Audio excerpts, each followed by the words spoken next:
Hello dear friends, आप कैसे हैं। मैं Arjun sir AIC online classes में आपका स्वागत करता हूं। हम लोग इसके पीछे वाले वीडियो में क्लास 12 फिजिक्स का सॉल्व किए थे। सेट नंबर 1 346 जी, जिसपे से हम आपको उस पर क्वेश्चन नंबर 3 के क तक कराए थे।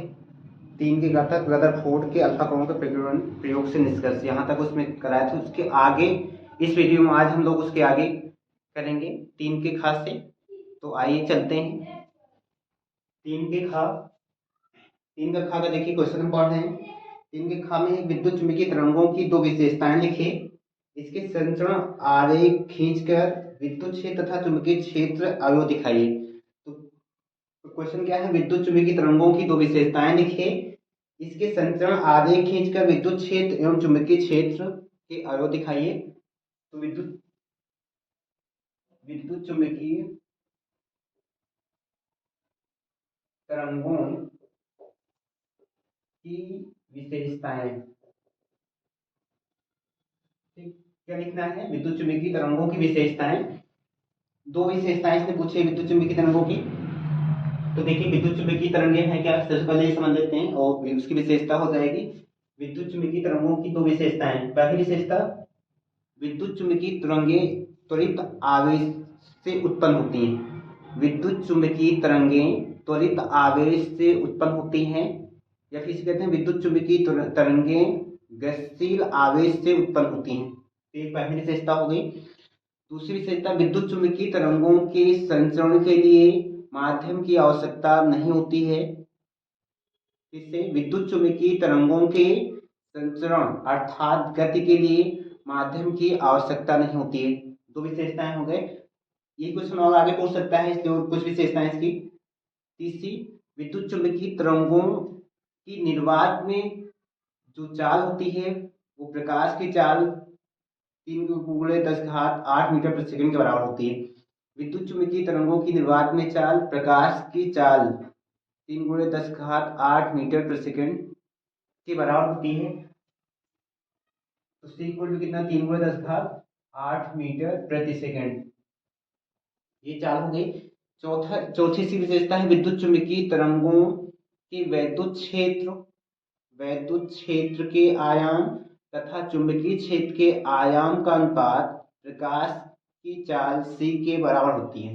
विद्युत चुम्बकीय तरंगों के चुंबकीय क्षेत्र का आयाम E0 और वैद्युत क्षेत्र का आयाम V0 का अनुपात प्रकाश में निर्वात चाल c के बराबर होता है। ये चौथी विशेषता होगी। पांचवी विशेषता, विद्युत चुम्बकीय तरंगों की जो चाल है प्रकाश की चाल C निर्वात में विद्युत क्षेत्र की विद्युतशीलता तथा निर्वात में चुंबकीय क्षेत्र की चुंबकशीलता की गुणनफल के वर्गमूल के विक्रम के बराबर होती है। विद्युत चुम्बकीय तरंगों की निर्वात में जो चाल c है, विद्युत क्षेत्र की विद्युतशीलता तथा चुंबकीय क्षेत्र की चुंबकशीलता μ0 के गुणनफल के वर्गमूल के व्युत्क्रम के बराबर होती है। ये तो विद्युत चुम्बकीय तरंगों की विशेषताएं हो गई। अब देखिए इसी में क्वेश्चन आपसे पूछा है,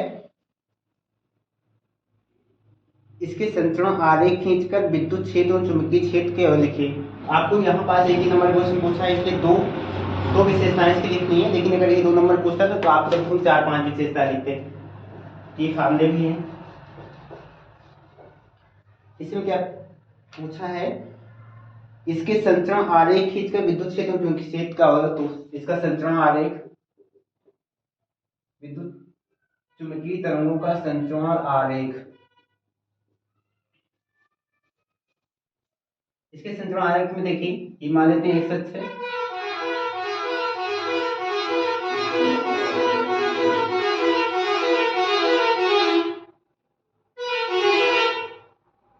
ये y अक्ष है और ये x अक्ष है, ये y अक्ष है, ये क्या है, z अक्ष है। ये जो z अक्ष है जो इस तरफ दिख रही है सीधे होती है, बाहर की ओर होती है, 90 कोण होता है इसके बीच में। तो ये z इधर नहीं बल्कि ये सामने बोर्ड के अब देखिए इस पे वाई एच पे संचरण की स्थिति में मान लेते हैं कि ये सबसे केंद्र इसका संचरण हो रहा है, क्योंकि इसके संचरण की दिशा वैद्युत क्षेत्र, तो वाई एच किसको प्रदर्शित करेगा, वैद्युत क्षेत्र को, वैद्युत क्षेत्र, और जेड अक्ष क्या है, चुंबकीय क्षेत्र डी वेक्टर, ये चुंबकीय क्षेत्र को प्रदर्शित करेगा। ये मूल बिंदु हुआ है। अब इसके संचरण का जो आरेख होगा देखिए इस तरह से,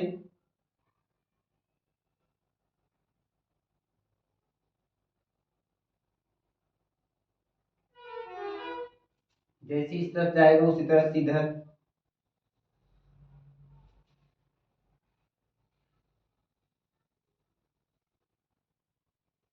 देखिए इधर से जैसे राउंड कर रहा है उसी तरह से इधर देखिए सीधा गया, सीधा जाएगा, लेकिन यहाँ उसी तरह से राउंड करेगा, इस तरह से ये पुनः बढ़ेगा।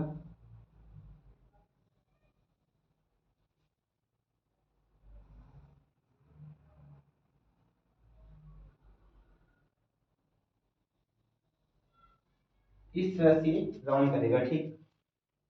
पहले अगर इस पहले वाले ऊपर वाले पे अगर वैद्युत क्षेत्र की दिशा दर्शाते हैं, वैद्युत क्षेत्र की दिशा यानी वाई अक्ष के अनुदिश कणों का कंपन दिखाएंगे, तो चुंबकीय क्षेत्र में जो कणों का है इसके लंबवत जेड अक्ष के अनुदिश इस तरह से।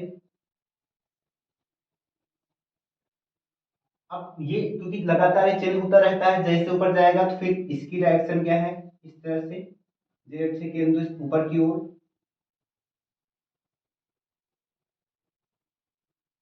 और ये वाई अक्ष के अनुदिश नीचे की ओर, फिर चेंज होगा ये ऊपर की ओर वाई अक्ष के अनुदिश वैद्युत क्षेत्र के अनुदिश कणों का कंपन, फिर ये जेड अक्ष के अनुदिश इस तरह से आगे की ओर ये बढ़ता रहता है, ठीक। इस तरह क्या है, विद्युत चुंबकीय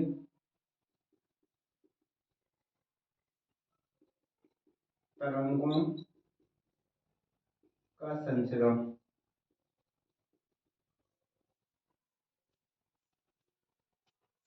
ये पहले वैद्युत क्षेत्र E को, फिर चुंबकीय क्षेत्र B को, फिर चुंबकीय क्षेत्र B को, वैद्युत क्षेत्र E को,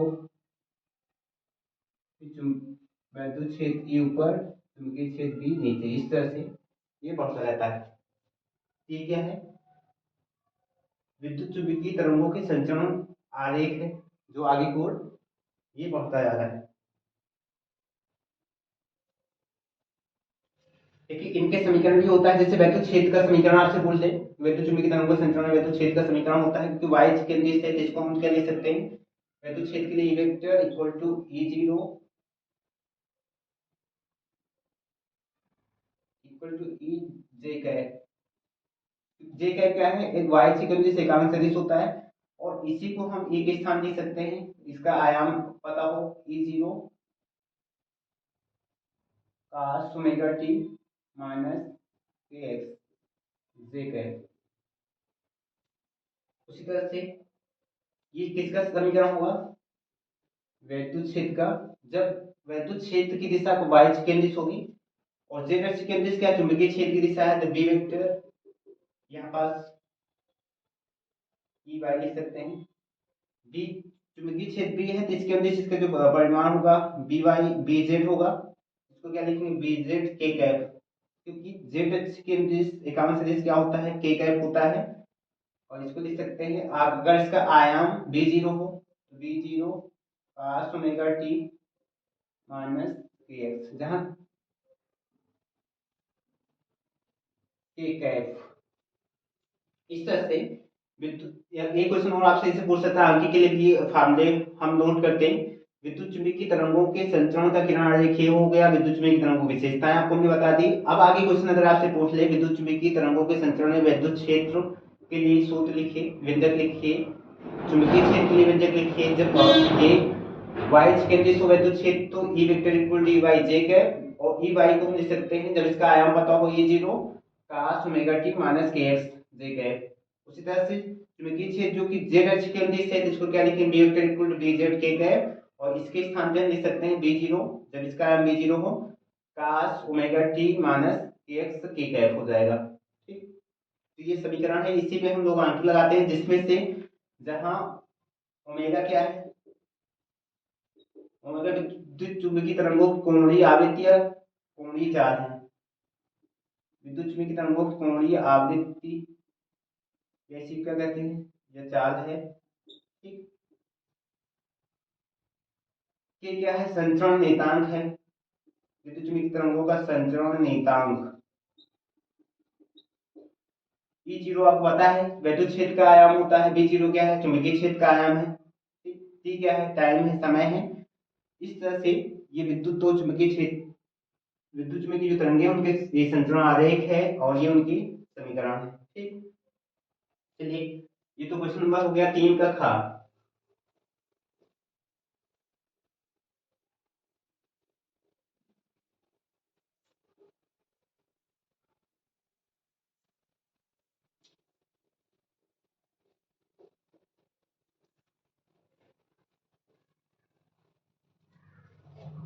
इसमें देखिए क्वेश्चन पूछा है 3 के ग में, आंकिक प्रश्न है, कह रहा है प्रकाश के किन्हीं दो स्रोतों के मध्य 24 सेंटीमीटर की दूरी है, प्रकाश के किन्हीं दो स्रोतों के मध्य 24 सेंटीमीटर की दूरी है, ज्ञात कीजिए कि 9 सेंटीमीटर फोकस दूरी वाले किसी अभिसारी लेंस को कहां रखें कि दोनों स्रोतों के प्रतिबिंब एक बिंदु पर बने।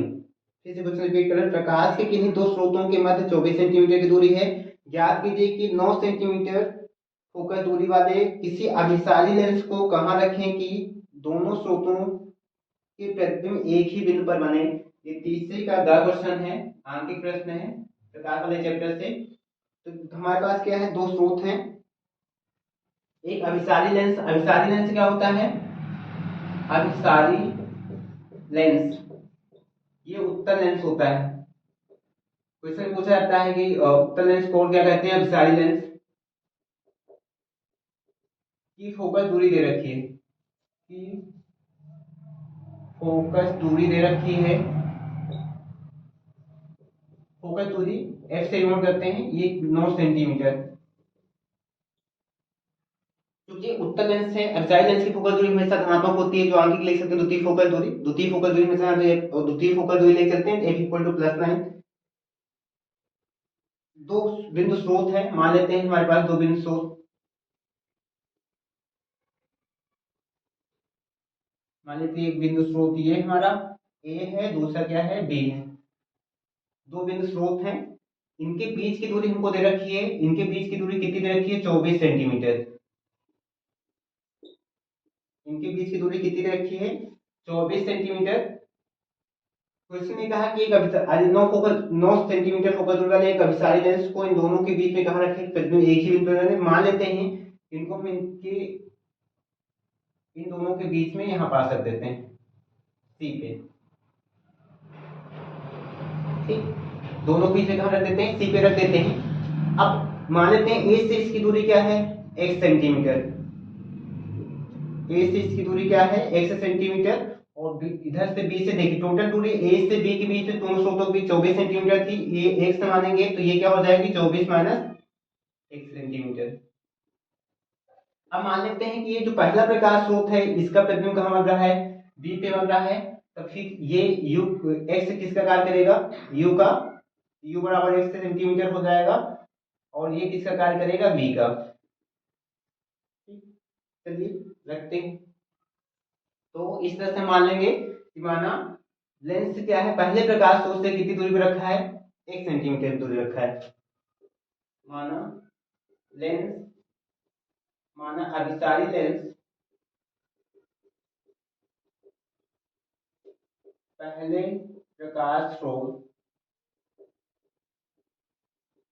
हम लोग यहाँ पहले प्रकाश स्रोत को ये मानेंगे ए से 1 सेंटीमीटर दूरी पर रखा है। चलिए फोकस दूरी दे रखी है, इसलिए यूवी हो तो एल एच के लिए 1/v minus 1/u equal to 1/f। v का मान कितना है, 24 माइनस 6, माइनस यू, यू का मान कितना है x है, एफ कितना दिया 9 सेंटीमीटर। रखते हैं, इसका एलसीएम लेंगे, x इधर पूरा हो जाएगा, x 24 इधर 24 माइनस एक्स अपान इन दोनों का गुणा होगा तो 24x माइनस एक्स स्क्वायर 1/9।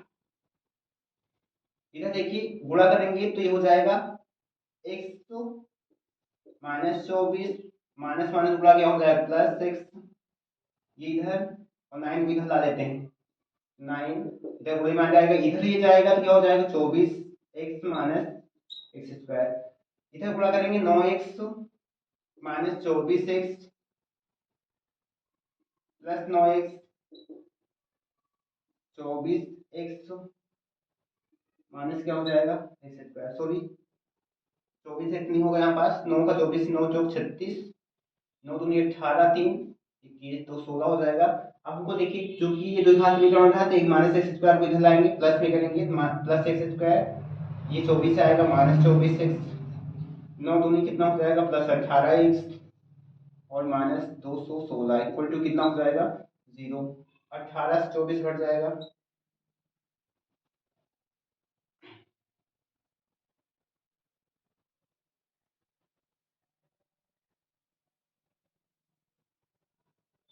देखिए 216 है, इसको ऐसे भी हमको फैक्टर करना पड़ेगा तो एक बार चेक कर लेते हैं, इसको घटाने से पहले यहाँ 18 है यहाँ कितना है 24 है, इन दोनों गुणा करें, अगर 216 आता है तो इसको घटाएंगे, ऐसे ही रहने देते हैं,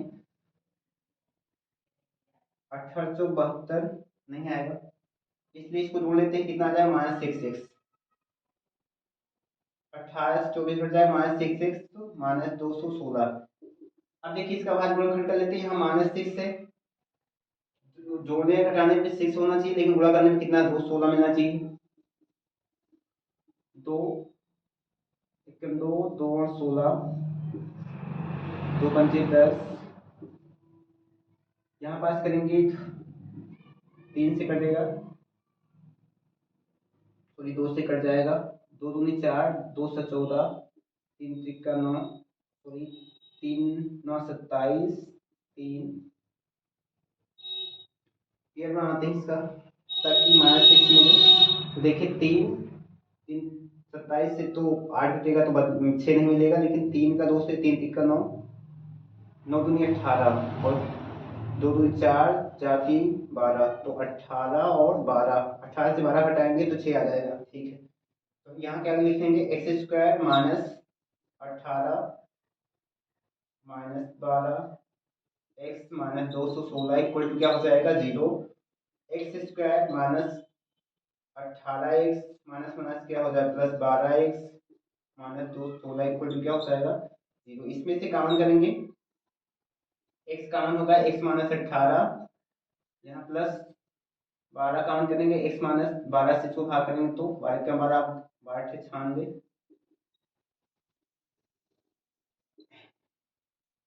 इस तरह से x माइनस 18 कॉमन हो जाएगा, क्या बचेगा यहाँ पास x प्लस 12 इक्वल टू क्या हो जाएगा 0, गुणनखंड हो गया x माइनस 18 इक्वल टू 0 मान लेंगे या फिर x plus 12 equal to 0, x equal to 18 centimetre आ जाएगा या फिर x equal to minus 12 centimetre आएगा।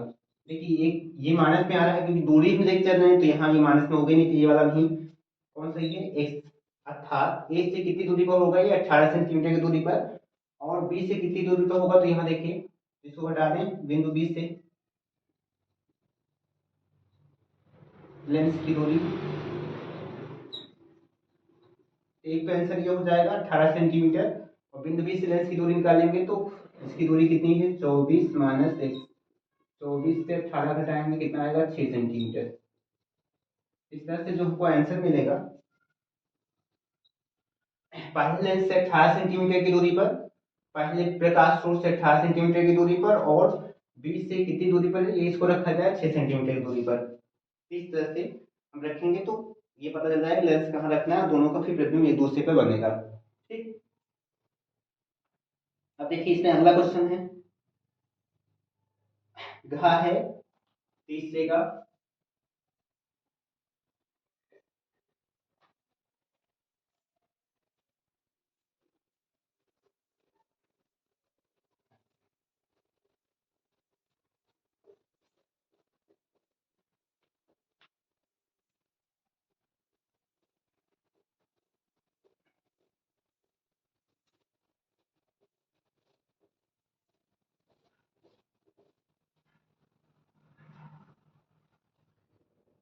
देखिए तीसरे के हमें कहता है 800 एंगस्ट्रॉम एवं 700 एंगस्ट्रॉम तरंगदैर्घ्य की परावैंगनिक किरणें जब हाइड्रोजन परमाणु पर उनकी मूल अवस्था में डाली जाती हैं तो उनसे क्रमशः एक हम लोग 8 इलेक्ट्रॉन वोल्ट तथा 4 हम लोग 0 इलेक्ट्रॉन वोल्ट गति ऊर्जा के इलेक्ट्रॉन सज्जित होते हैं। प्लांक नियतांक का मान ज्ञात कीजिए। ठीक, क्या कहा है? 800 एंगस्ट्रॉम एवं 700 एंगस्ट्रॉम तरंगदैर्घ्य की परावैंगनिक किरणें 800 एंगस्ट्रॉम एवं 700 एंगस्ट्रॉम तरंगदैर्घ्य की परावैंगनिक किरणें जब हाइड्रोजन परमाणु पर उनकी मूल अवस्था में डाली जाती हैं तो उनसे 1.8 इलेक्ट्रॉन वोल्ट तथा 4.0 इलेक्ट्रॉन वोल्ट गति ऊर्जा के इलेक्ट्रॉन सज्जित होते हैं। प्लांक नियतांक का मान निकालना है। इसको एंगस्ट्रॉम में दिया, मीटर में लेंगे तो हो जाएगा 800 × 10⁻10 मीटर, क्योंकि एक एंगस्ट्रॉम 10⁻10 मीटर के बराबर होता है। 10⁻10 देखिए 2 जीरो हटाएंगे तो ये हो जाएगा 8 × 10⁻8 मीटर।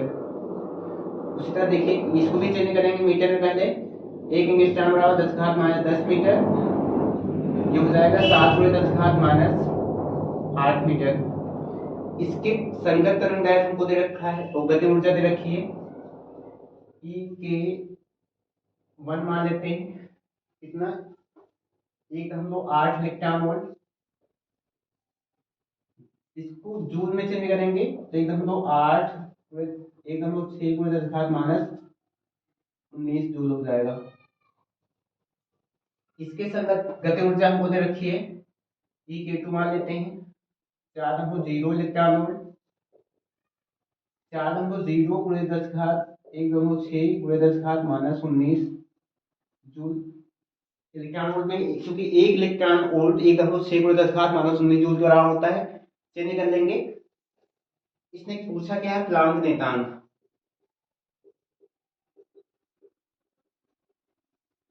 प्लांक नियतांक जिसको हम एच से डिनोट करते हैं, ये पूछा है। अब देखिए जब किसी प्रकाश तरंगों को किसी धातु के पृष्ठ पे, एक ही धातु के पृष्ठ पे अलग अलग तरंगदैर्घ्य प्रकाश तरंगों को डाल रहे हैं तो इलेक्ट्रॉनों को उत्सर्जन की जो दर है उसकी गति ऊर्जा अलग अलग आई है। उसमें जब किसी भी अलग अलग तरंगदैर्घ्य के प्रकाश को एक ही धातु के पृष्ठ पे या एक ही पदार्थ के पृष्ठ पे डालते हैं तो उस धातु के पृष्ठ का कार्यफलन बराबर होता है। तो यहाँ पास जो कॉमन चीज होगी जिसको हम लेके चलेंगे वो क्या है? कार्यफलन, जो दोनों तरंगदैर्घ्यों के लिए क्या होगा? बराबर होगा। ठीक, तो क्या बराबर होगा? कार्यफलन। पहले तरंगदैर्घ्य के लिए W1 इक्वल टू दूसरे तरंगदैर्घ्य के लिए क्या होगा? W2। ये क्या बराबर होगा? कार्यफलन। जब किसी एक ही पदार्थ पर दो अलग तरंगदैर्घ्य के प्रकाश तरंग को डाला जाता है तो उनका कार्यफलन नहीं बदलता। तो W1 इक्वल टू क्या होगा? W2। अब प्रकाश वर्धक प्रभाव वाले चैप्टर में हम लोग पढ़े थे फोटॉन की जो ऊर्जा होती है h वो पहले धातु को उसके स्थायी कक्षा से पृष्ठ तक लाने में होती है तो जिसे कार्यफलन कहते हैं, तथा जब उससे बाहर निकलता है तो गति ऊर्जा बढ़ जाती है। इसका मतलब h इक्वल टू हम पढ़े थे पीछे W प्लस ई के गति ऊर्जा। इसी तरह से अगर हम W1 निकालें तो W1 इक्वल टू इसके अनुसार W1 इक्वल टू क्या आ जाएगा? पहली तरंगदैर्घ्य के लिए इस ये मानक फार्मूला है हमारा पीछे प्रकाश विद्युत प्रभाव के आइंस्टीन के प्रकाश विद्युत प्रभाव समीकरण से। E1 equal to W1 equal to इसको इधर ट्रांसफर करेंगे तो हमको मिल जाएगा h न्यू माइनस ई के 1। क्योंकि हमको न्यू का मान दिया नहीं है तो न्यू को हम तरंगदैर्घ्य में चेंज कर दे तो इक्वल टू सी अपान क्या होता है? लैम्डा। इक्वल टू क्या होता है? सी अपान लैम्डा। इसको चेंज करेंगे तो यहाँ पास रखेंगे तो W1 इक्वल टू क्या हो जाएगा? एच सी अपान लैम्डा 1 माइनस ई के 1। इसी प्रकार दूसरी तरंगदैर्घ्य के लिए कार्यफलन निकालेंगे। ये पहली तरंगदैर्घ्य कार्यफलन W2, तो W2 इक्वल टू हमको क्या मिलेगा? एच सी अपान लैम्डा 2 माइनस ई के 2। अब देखिए हमको लैम्डा 1 लैम्डा 2 ये दोनों मान दे रखे हैं तो इस तरह से W1 के स्थान पे हम क्या रखेंगे? एच सी अपान लैम्डा 1 माइनस ई के 1 इक्वल टू W2 किस स्थान पे रखेंगे, HC अपान λ2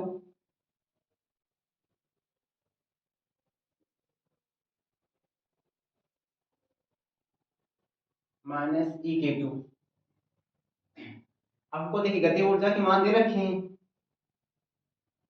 हमको निकालना क्या है, प्लान देता है, इसलिए लेमडा वाले पद एक तरफ कर लेते हैं, HC अपान λ1, इसको इधर लाएंगे तो क्या हो जाएगा minus HC upon λ2 is equal to, ये माइनस इधर जाएगा E K1 minus E K2। HC को कॉमन कर लेते हैं, बाद में इनके मान पुट कर लेंगे हम, H निकालना है, C का मान रख लेंगे 1 अपान λ1, और λ1 का मान कितना दिया है हमको 8 गुणे 10 घात माइनस 8 माइनस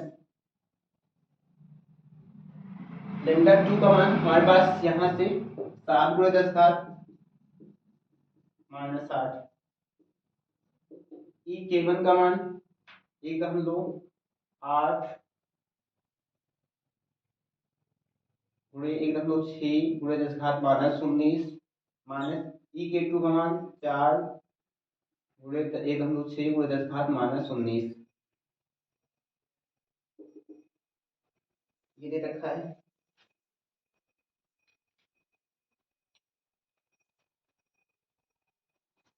आगे चलिए निकालते हैं इसमें, ध्यान से देखेंगे इधर का मान हमको 10 घात माइनस 8 कॉमन हो जाएगा और C का मान रख लेते हैं, C का मान कितना होता है, प्रकाश चाल 3 गुणे 10 घात 8 और 10 घात माइनस 8 हर से काम हो जाएगा 10 घात माइनस 8, यहाँ साथ ही इसका इधर गुणा करेंगे 7, 8 का इधर गुणा होगा माइनस 8, 7 और 8 का 8 सत्ते 56 इक्वल, इधर देखिए अगर कॉमन करेंगे तो एक दम तो 6 कॉमन है, तो यहाँ एक दम तो 8 माइनस 4 एक दम तो 6 गुणे 10 घात माइनस 19 कॉमन हो जाएगा।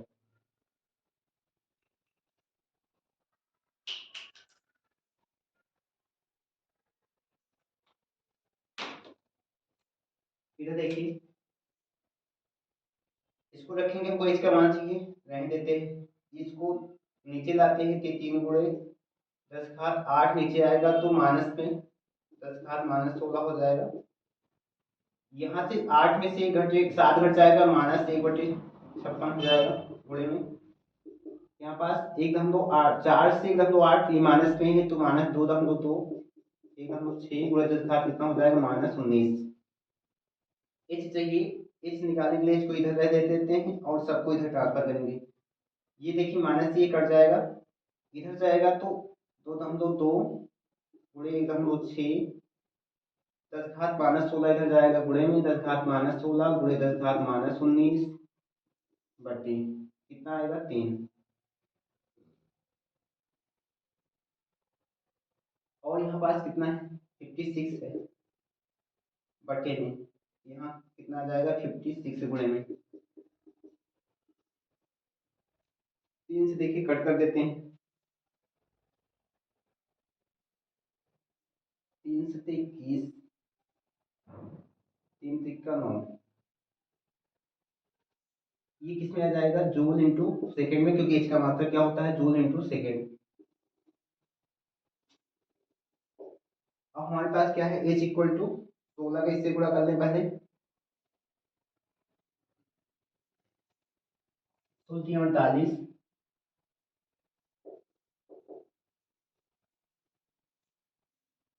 16 सत्ते 112 और 4 116 हो जाएगा, तो हम लोग कितने रुपये 2 रुपये,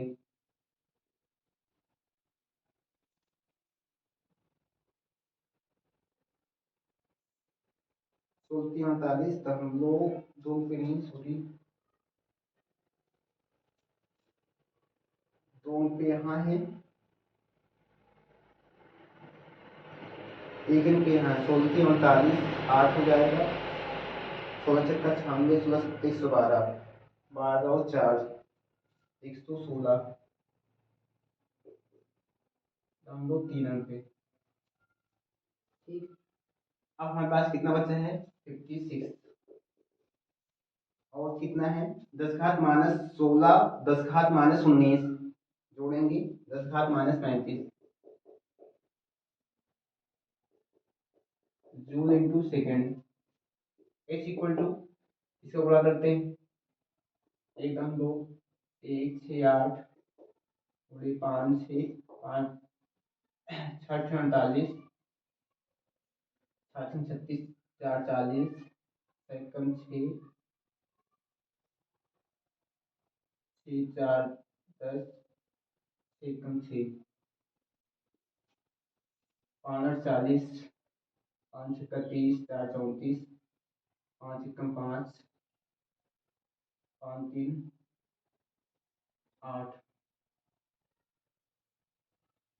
पाँच एकम 5, 8 0 4, 8 6 14, हम लोग कितने पे 3 पे, तो आ गया 64 हम लोग 408 पूरे 10 घात -35 जूल इंटू, ठीक है। तो हम लोग और एक अंक इधर लाएंगे, ये हो जाएगा 6 का हम लोग 4 4 0 8 पूरे 10 घात माइनस एक घात इसी कम हो जाएगी, कितना हो जाएगा 34। यही प्लांक होता है, लगभग में इसका मान 6.63 होता है, लेकिन यहाँ से हम लोग जो कैलकुलेट करके निकाले उसका मान कितना निकालेंगे 6.4048 10 घात -34 जूल इंटू सेकेंड। इस तरह से हम प्रकार के प्रभाव वाले फार्मूले से इसका मान निकाल लेंगे इस प्लांक का। ठीक, चलिए क्वेश्चन समझ में आया होगा आपको। अगला जो क्वेश्चन है क्वेश्चन नंबर 4 का, ये 3 का घा हो गया।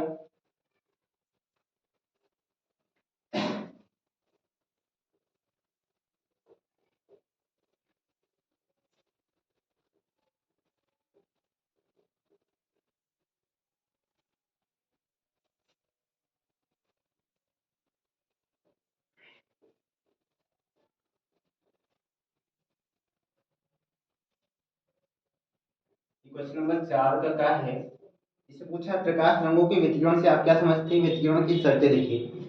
प्रकाश रंगों के वितरण से आप क्या समझते हैं, प्रकाश तरंगों का व्यतिकरण, व्यतिकरण,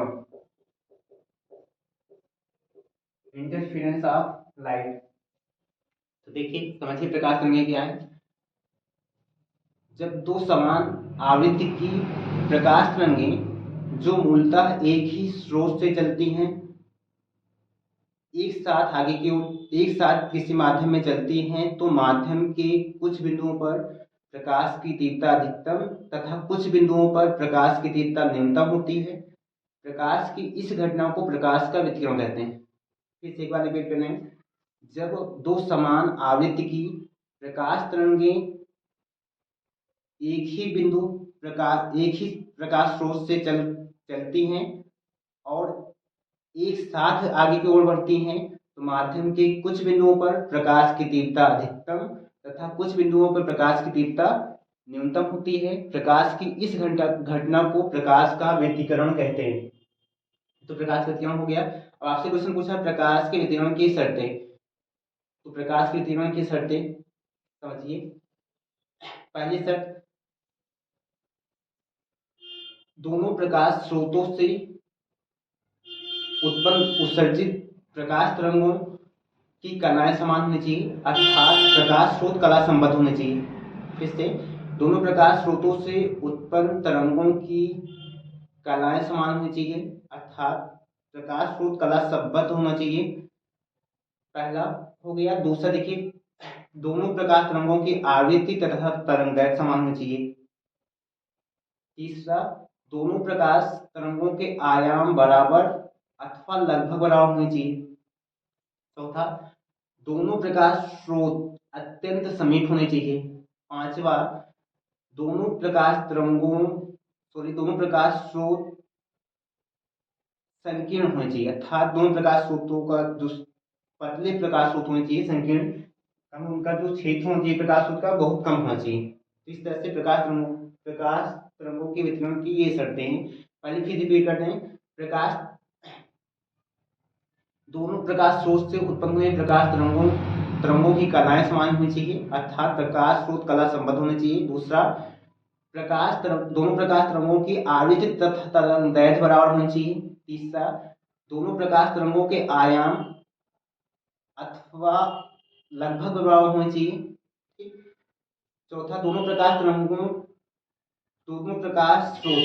प्रकाश स्रोत अत्यंत समीप होने चाहिए। और पांचवा, दोनों प्रकाश स्रोत संकीर्ण होने चाहिए। ये प्रकाश तरंगों के विकिरण की शर्त हो गई। ठीक। अगला देखिए, इस पे क्वेश्चन है चौथे का खा। ये भी न्यूमेरिकल है, इसको समझना है आपको। क्वेश्चन है, एक प्रसारण केंद्र से 300 मीटर तरंग दैर्घ्य वाली तरंग प्रसारित की जाती है। एक 2.4 माइक्रोफैरड धारिता वाला संधारित्र उपलब्ध है। अनुनादी परिपथ के लिए आवश्यक कुंडली के प्रेरकत्व का परिकलन कीजिए। तो हमारे पास इसमें देखिए क्या दे रखा है, प्रसारण केंद्र से 300 मीटर तरंग दैर्घ्य वाली तरंग दैर्घ्य रखी प्रकाश प्रसारित की जाने से तरंग दैर्घ्य लैम्डा इक्वल टू कितना दे रखा है, 300 मीटर।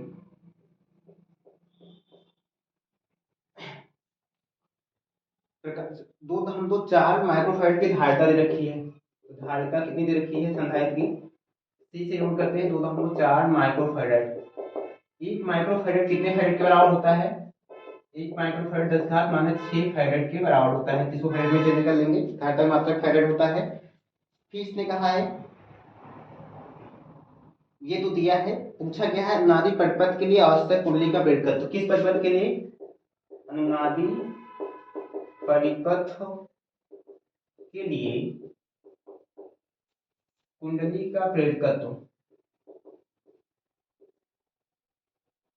कुंडली का प्रेरकत्व ये पूछा है। प्रेरकत्व को किससे नोट करते हैं, एल से। तो देखिए सबसे पहले हमको समझना है, ये प्रतिवर्ती धारा चैप्टर से अनुनादी परिपथ क्या होता है। जब एलसी परिपथ में, एलसी परिपथ या फिर एलसीआर परिपथ में प्रेरण प्रतिघात एक्सियल और धारती प्रतिघात एक्ससी बराबर होते हैं, तो परिपथ क्या होता है, अनुनादी परिपथ होता है। जब एलसी परिपथ में या फिर एलसीआर परिपथ में प्रेरण प्रतिघात एक्सएल तथा धारती प्रतिघात एक्ससी बराबर होते हैं, तब उससे हम क्या कहते हैं, अनुनादी परिपथ कहते हैं। अब हमको यहाँ पर फार्मूला निकालना है, क्या निकालना है, एल निकालना है। सीधी है, तरंग दैर्घ्य रखिए। अनुनादी परिपथ के लिए जो आवृत्ति होती है, अनुनादी परिपथ की आवृत्ति, इसका फार्मूला होता है, एग्जाम में कई बार पूछा जाता है, ऐसे पूछा है, f equal to 1/2 pi root में एल सी, अनुनादी परिपथ की आवृत्ति का सूत्र है। ठीक। अब हमारे पास देखिए, अनुनादी परिपथ के लिए एल का मान निकालना है, सी का मान दिया है, अर्थात हमको एफ का मान पता होना चाहिए। तो हमारे पास देखिए एफ का मान नहीं पता है, हमको लैम्डा का मान दे रखा है। पीछे प्रकाश वाला, चूंकि तरंग वाला चैप्टर है, तो तरंग में हम लोग पीछे प्रकाश वाले चैप्टर में ही हम पढ़े हैं कि इक्वल टू क्या होता है, सी अपॉन लैम्डा। अब यहाँ पास तरंग क्या है, न्यू नामान के क्या लिख सकते हैं, एफ, एफ आवृत्ति है, न्यू यहाँ आवृत्ति है, आवृत्ति बराबर प्रकाश काल बटे तरंग दैर्घ्य, उसी तरह से आवृत्ति एफ है, तो एफ बराबर हम क्या लिख सकते हैं, सी अपॉन लैम्डा। जैसे क्योंकि एक ही आवृत्ति है, भी बस प्रकाश वाले चैप्टर इसको न्यू से नोट करते हैं, यहाँ इससे एफ से नोट किए हैं, इसलिए आवृत्ति एफ बराबर सी अपॉन क्या रख लेंगे, हम लैम्डा रख लेंगे। एफ का मान अगर हम निकालते हैं यहाँ से, सी का मान प्रकाश काल 3 × 10⁸ मीटर प्रति सेकंड और तरंग दैर्घ्य हमको 300 दिया है। इसको कट करेंगे तो 3 × 3 यहाँ 100 और 100 10⁻+2 होगा, ऊपर जाएगा तो 10⁸ × 10⁻2। एफ इक्वल टू कितना आ जाएगा, 10⁶ हर्ट्ज। हर्ट्ज किसका मात्रक है, आवृत्ति का मात्रक है। एफ हमको मिल गया। अब यहाँ देखिए रख देते हैं, क्योंकि सी का मान दिया है, तो एफ का मान यहाँ से रखेंगे तो कितना है, 10⁶ 1/2 पाई का मान 22/7 या फिर 3 4 रख सकते हैं। इधर देखिए एल निकालना है हमको, सी का मान 2/4 × 10⁻, कितना दिया है, -6। इसको सबको इधर लाते हैं, 7, देखिए 10⁶, ये सब इधर आएगा तो ये हो जाएगा 22 44 बटे कितना, 7 रूट में। अगर इसको इससे बाहर करें रूट को, तो 10⁻³ बाहर आ जाएगा,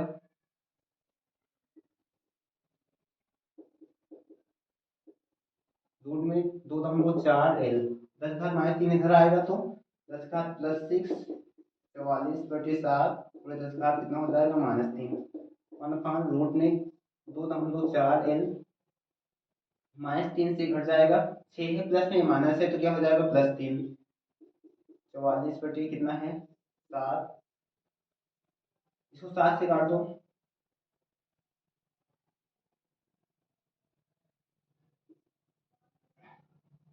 42, 2 बचेगा, 7 में 14 बचेगा, 7 में 7 56, अब ये लगभग 9 बढ़ जाएगा ये, इसको रहने दो, अभी काट लेंगे तो बाद में, 44 कितना 7,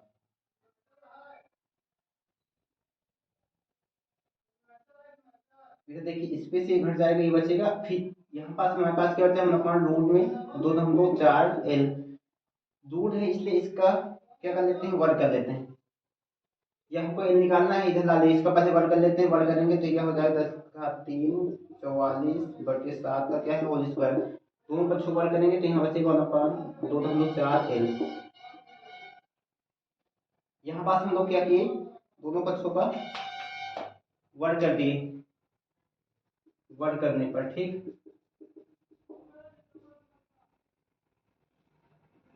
इधर लिख लेते हैं, इसको इधर लाएंगे, एल को इधर लाना है, एल निकालना है, और इसको इधर ले जाएंगे तो देखिए 7 का 49 और 49 हो जाएगा, और हमारे पास यहाँ पास देखिए बचेगा 2.4 यहाँ बचा है पहले से, 10⁻³ है, 2 यहाँ से मिलेगा, 10⁻3 दूनी कितना हो जाएगा 6, और इधर 44 का वर्ग, 44 का वर्ग करते हैं, 4 चौक 16, 4 चौक 16 17, 4 चौक 16, 4 चौक 16 कितना हो जाएगा 17, 6 7 6 13, 8 8 1 9, तो ये 19 36 आ जाएगा,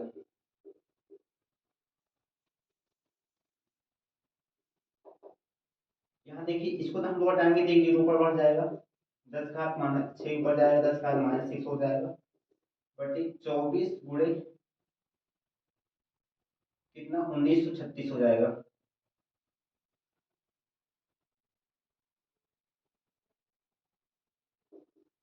1936 बटे गुणे कितना हो जाएगा 24, 4 6 24, 4 3 12, 12 2 14, 4 4 9 36, 36 1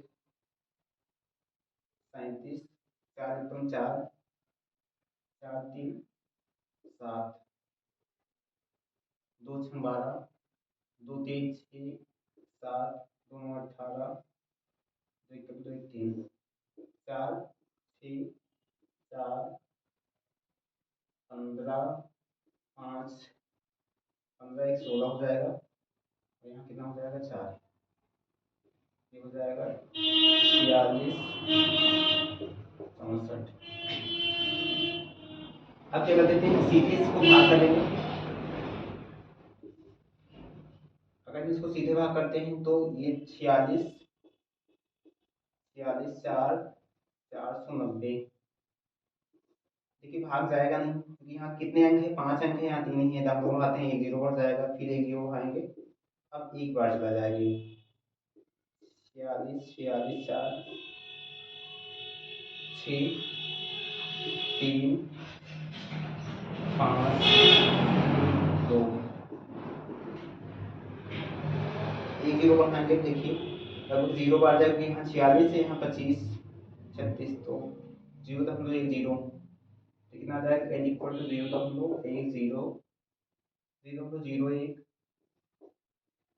पूरे 10⁻6, और एल का मान क्या हो, एल का मात्रक हेनरी होता है, एल का मात्रक एल का तो क्या होता है हेनरी, ये आंसर मिल जाएगा हमको,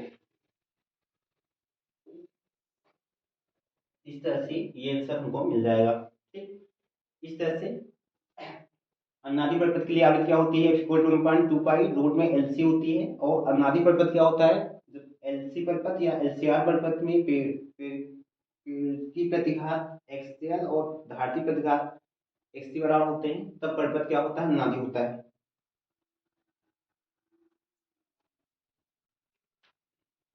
चलिए इसको मिटाते हैं।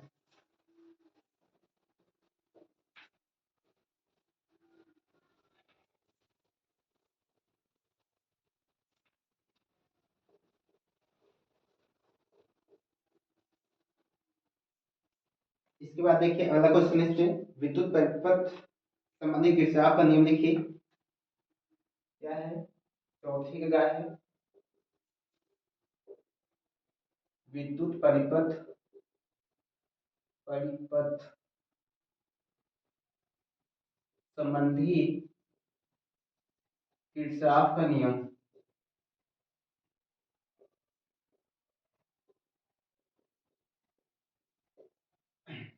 तो इसके देखिए विद्युत परिपथ संबंधी किरचॉफ ने कितने नियम दिए थे, दो नियम। कितने नियम, दो नियम। पहला प्रथम नियम, और प्रथम नियम जो था इसी को क्या कहते हैं, संधि का नियम।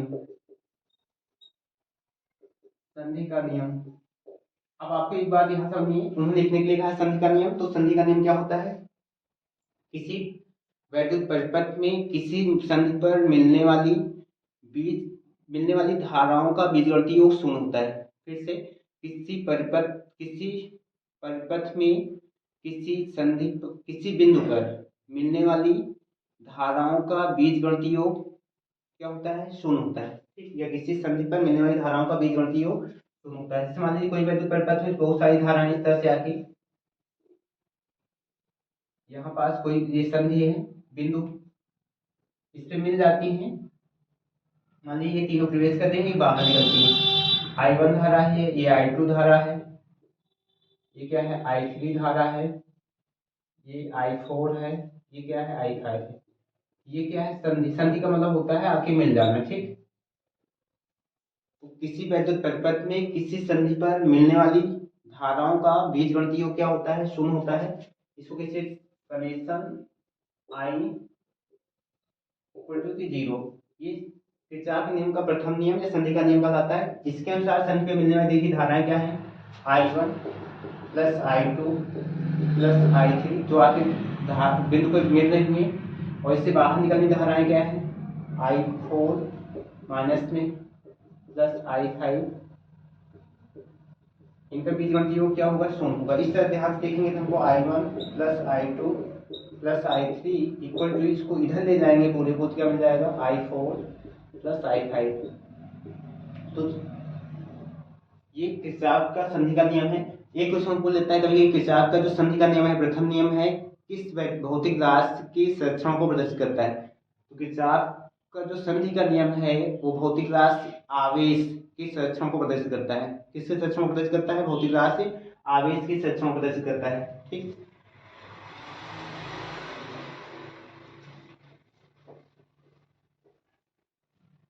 किरचॉफ का द्वितीय नियम,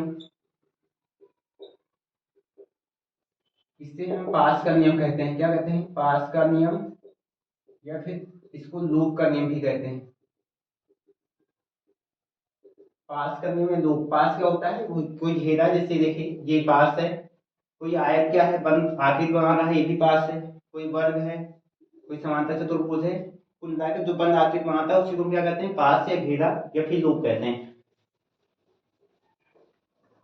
देखिए द्वितीय नियम क्या है किरचॉफ का, ये पास का नियम क्या है, किसी वैद्युत परिपथ के किसी खंड में, किसी वैद्युत परिपथ के किसी पास में किसी खंड में प्रवाहित धाराओं तथा उनके संगत प्रतिरोधों के गुणनफलों का योग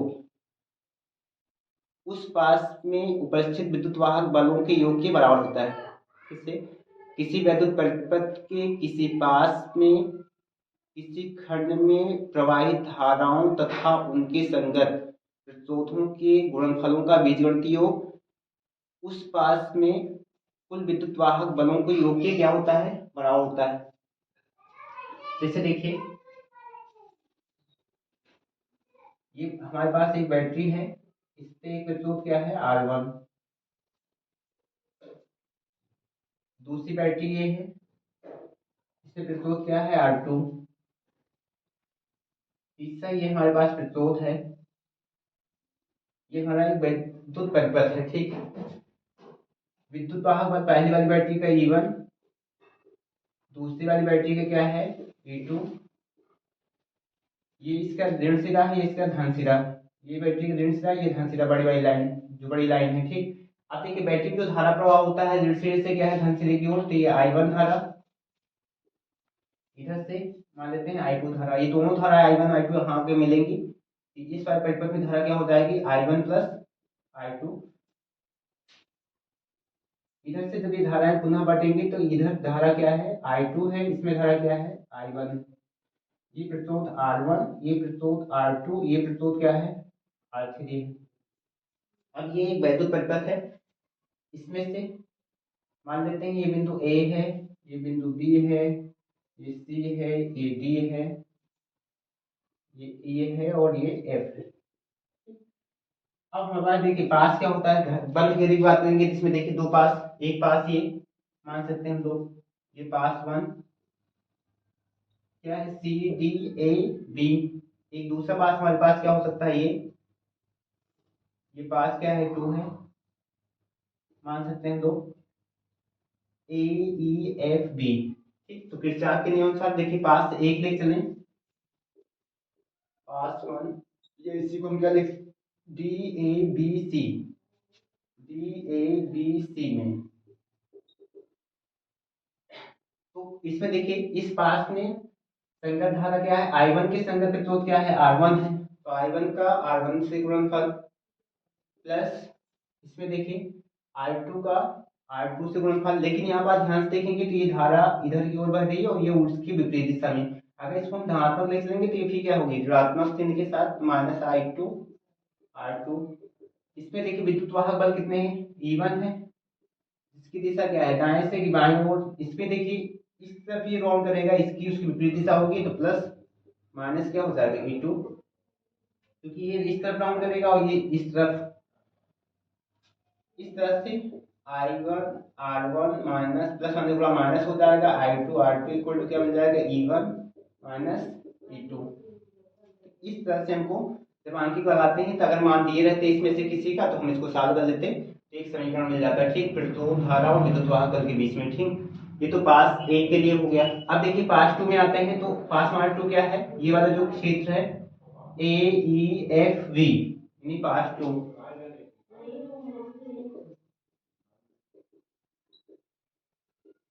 यानी इसमें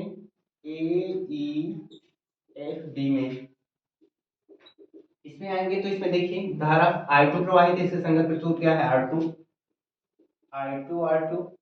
प्लस इसमें देखिए धारा इधर R3 जो प्रतिरोध है इसके संगत धारा क्या I1 प्लस I2 है, तो धारा I1 plus I2 R3 equal to, इसमें एक ही वाहक बल है उसी दिशा में है जिस पर पास हम मान के चले हैं, तो क्या होगा इक्वल टू E2। इस तरह से एक दूसरा समीकरण इसमें मिल जाएगा I2 R2 plus I1 R3 plus I2 R3 equal to क्या E2। इस तरह से जब हम इसका अंकित करते हैं जितने परिपथ दिए तो उसमें किरचॉफ का नियम लगा के प्रतिरोध धारा प्रतिरोध और विद्युत वाहक बल में संबंध मिल जाता है, उसके मान दिए रहते हैं, रख के फिर उसको हम सॉल्व कर लेते हैं तो इनके मान मिल जाते हैं।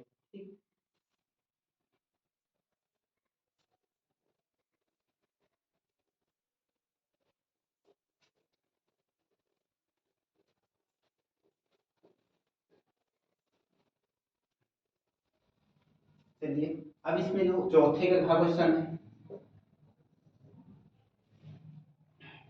चौथे के घा में देखिए पूछा है एल लंबाई के एक तांबे की छड़ बी तीव्रता के एक समान चुंबकीय क्षेत्र में ओमेगा कोणीय वेग से एक सिरे के परितः घूर्णन कर रही है।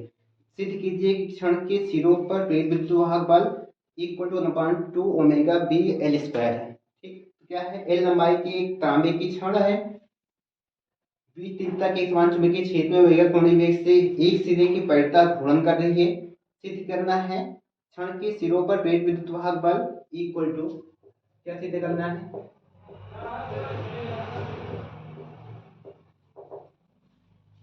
प्रेरित विद्युत वाहक बल, प्रेरित विद्युत वाहक बल equal to 1/2 omega B L square, ये प्रूफ करना है। जहाँ ओमेगा कोणीय वेग है, बी चुंबकीय क्षेत्र है, एल उसकी लंबाई है, ये प्रूफ करना है। चलिए एक समान चुंबकीय क्षेत्र मान लेते हैं, ये बोर्ड पे ही, ये बोर्ड जो हमारा तल है इसका एक समान चुंबकीय क्षेत्र का है, और इस पे जो चुंबकीय क्षेत्र की दिशा बोर्ड के तल के पीछे की ओर है, पहले हम मान लेते हैं। ठीक, अब इस पे एक क्षण लेते हैं,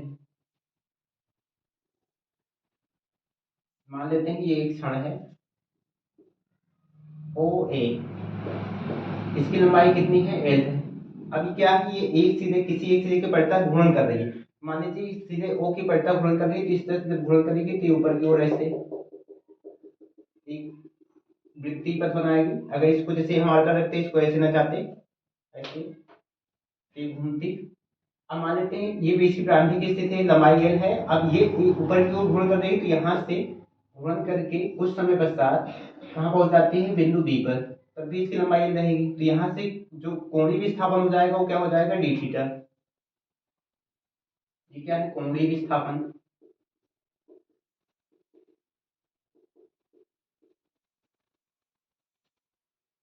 और इसको यहाँ से यहाँ तक पहुंचने में कितना समय लग जाता है, जो समय लगता है मान लेते हैं डी टी। अब देखिए ध्यान से देखेंगे तो ये त्रिज्यखंड बन रहा है। ठीक, कोणीय विस्थापन डी थीटा है, तो कोणीय जो विस्थापन होता है, अगर इसकी दूरी एस मान लें, यहाँ से यहाँ तक इसकी रैखिक दूरी एस मान लें, क्योंकि हमको इसका क्षेत्रफल निकालना होगा, तो रैखिक दूरी क्या मान लेते हैं, एस, या चाप एस मान लेते हैं। देखिए जो कोणीय विस्थापन हुआ, हम क्या करेंगे, ये एक क्षण है, लंबाई एल की, जो सीधे ओ की पलटा क्या है, इस तरह से ऊपर की ओर घूर्णन कर रही है, तो इस वृत्तीय पथ बनाएगी। मान लेते हैं ये बिंदु ए से बी तक पहुंचने में कितना समय लेती है, dt, और कोणीय विस्थापन कितना हो जाता है, d थीटा। तो हम क्या मान लेंगे, माना घूर्णन करती क्षण ओ ए को बिंदु बी पर पहुंचने में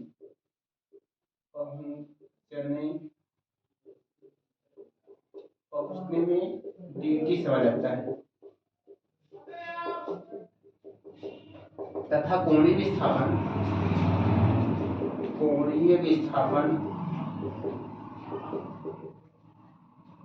विस्थापन डी थीटा है।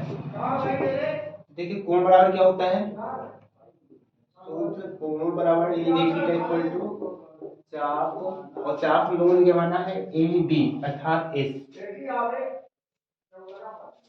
बटे त्रिज्या। और त्रिज्या देखेंगे बिंदु केंद्र का कार्य करेगी, त्रिज्या क्या होगी, आर का कार्य करेगी, एल ओ ए, ये क्षण की लंबाई। यहाँ से अगर हम एस निकालें तो एस इक्वल टू क्या हो जाएगा, ये इधर गुणा हो जाएगा जो, तो S equal to L d theta, ये समीकरण क्या हो जाएगा, एक। अब चूंकि एक त्रिज्यखंड है, ये लगभग इस त्रिभुज के बराबर होगा, इस तरह से देखेंगे। अगर इसका क्षेत्रफल निकालें,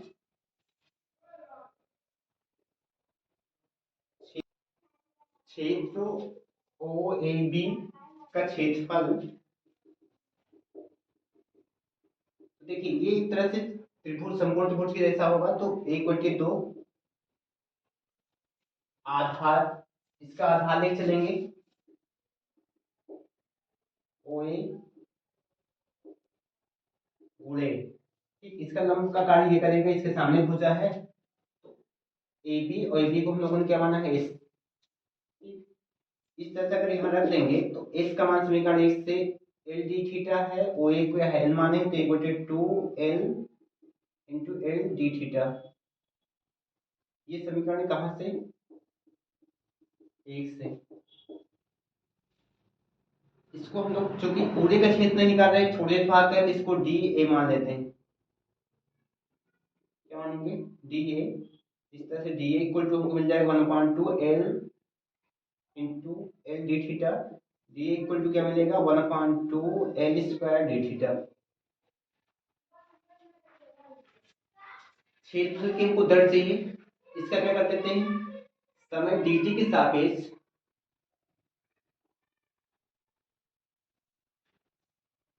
समय dt से दोनों पक्षों में भाग कर लेते हैं, या फिर क्षेत्रफल dA की समय दर।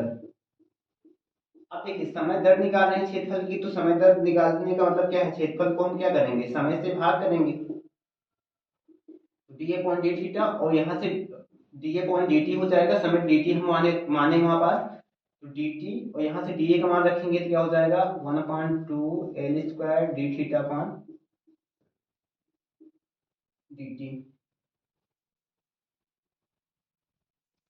एक और चीज, डी थीटा कोणीय वेग है, कोणीय वेग में परिवर्तन की समय दर है, तो क्योंकि कोणीय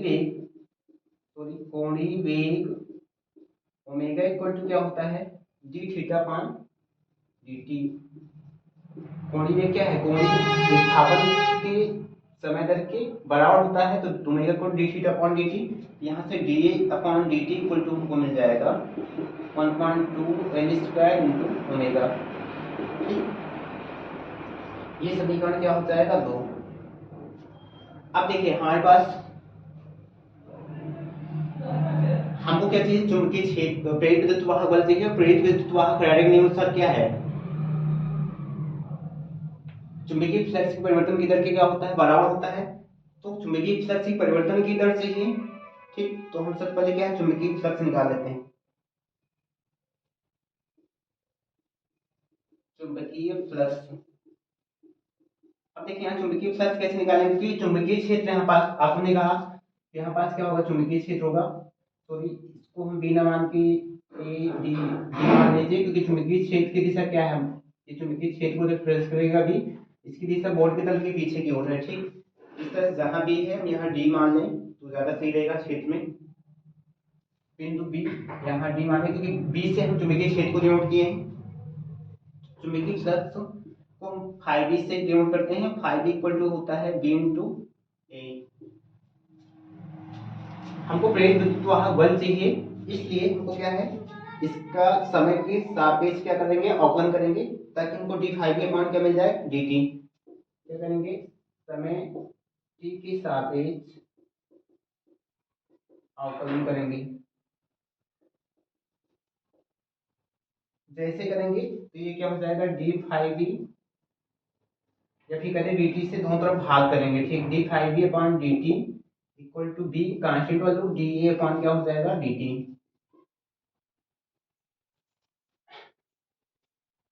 D A upon d t, जैसे समीकरण 2 से देखिए, अगर हम रखें d A upon d t का मान, इसको रहने देते हैं, पहले प्रेरित विद्युत वाहक बल, प्रेरित विद्युत वाहक बल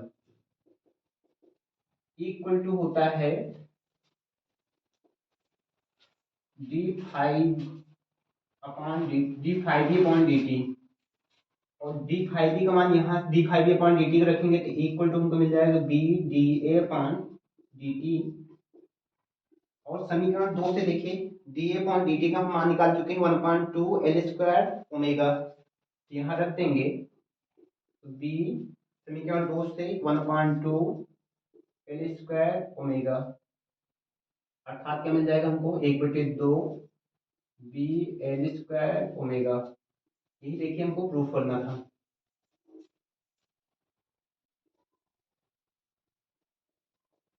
ये हमको लाना था 1/2 ओमेगा बी एल स्क्वायर, देखिए equal to 1/2 omega B L square.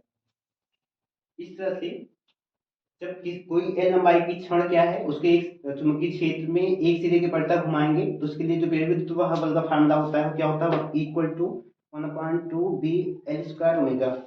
अब देखिए इसमें सबसे लास्ट क्वेश्चन जो है, प्रकाश विद्युत प्रभाव क्या है, इसके नियम देखिए। चौथे खंड का लास्ट क्वेश्चन चौथे खंड का है।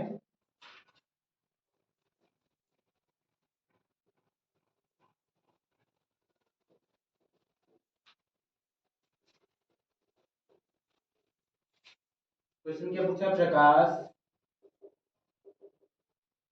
विद्युत प्रभाव क्या है, और इसके नियम लिखने हैं। प्रकाश विद्युत प्रभाव को हम प्रकाश विद्युत उत्सर्जन कहते हैं। सबसे पहले हम देख इसकी डेफिनेशन क्या होती है समझते हैं प्रकाश विद्युत प्रभाव की। जब किसी धातु की पृष्ठ पर प्रकाश को डाला जाता है तो प्रकाश के प्रभाव के कारण धातु से इलेक्ट्रॉनों के उत्सर्जन की घटना को प्रकाश विद्युत प्रभाव कहते हैं। इससे जब किसी प्रकाश को धातु के पृष्ठ पर डाला जाता है तो प्रकाश के प्रभाव से धातु से इलेक्ट्रॉनों के उत्सर्जन की घटना को प्रकाश विद्युत प्रभाव कहते हैं। इससे हम दूसरे वर्ड क्या प्रकाश विद्युत उत्सर्जन भी कहते हैं। तो प्रकाश विद्युत प्रभाव हो गया। अब प्रकाश विद्युत प्रभाव के नियम, तो हर्ट्ज तथा मिलियन के प्रयोग के आधार पर हर्ट्ज तथा मिलियन के प्रकाश विद्युत प्रभाव के प्रयोग के आधार पर प्रकाश विद्युत प्रभाव के लिखित नियम हैं। जिसमें से पहला नियम है किसी धातु के पृष्ठ पर आपतित प्रकाश की तीव्रता प्रकाश विद्युत प्रभाव के उत्सर्जन की दर के अनुपाती होती है। इससे किसी धातु के पृष्ठ पर आपतित प्रकाश की तीव्रता प्रकाश विद्युत प्रभाव के उत्सर्जन की दर के अनुपाती होती है, पहला। दूसरा, प्रकाश विद्युत उत्सर्जन की अधिकतम गति ऊर्जा E के प्रकाश की तीव्रता पर निर्भर नहीं करती है। प्रकाश विद्युत उत्सर्जन की अधिकतम गति ऊर्जा E के प्रकाश की तीव्रता पर निर्भर नहीं करती है। तीसरा, प्रकाश इलेक्ट्रॉनों की अधिकतम गति ऊर्जा प्रकाश की आवृत्ति पर निर्भर करती है और प्रकाश की आवृत्ति जैसे जैसे बढ़ती है उसकी गति ऊर्जा भी क्या है, बढ़ती जाती है। तो प्रकाश इलेक्ट्रॉनों के उत्सर्जन की अधिकतम गति ऊर्जा प्रकाश की आवृत्ति पर निर्भर करती है और जैसे जैसे उसकी आवृत्ति बढ़ती है उसकी गति ऊर्जा बढ़ती जाती है। चौथा नियम है आपतित प्रकाश की तरंगें जैसे ही धातु पे पड़ती हैं ठीक उसी समय इलेक्ट्रॉनों को उत्सर्जन होने लगता है। प्रकाश की तीव्रता चाहे जो कुछ भी हो, ये प्रकाश विद्युत प्रभाव की क्या है, नियम है। इस तरह से आज हम यहीं तक चार्ज देंगे। इसके अगले वाले वीडियो में क्वेश्चन नंबर 5 के काज से फिर आगे जो क्वेश्चन होंगे उसको करेंगे। ठीक, उम्मीद करते हैं कि आपको समझ में आया होगा। जय हिंद, फिर अगले वीडियो में मिलेंगे।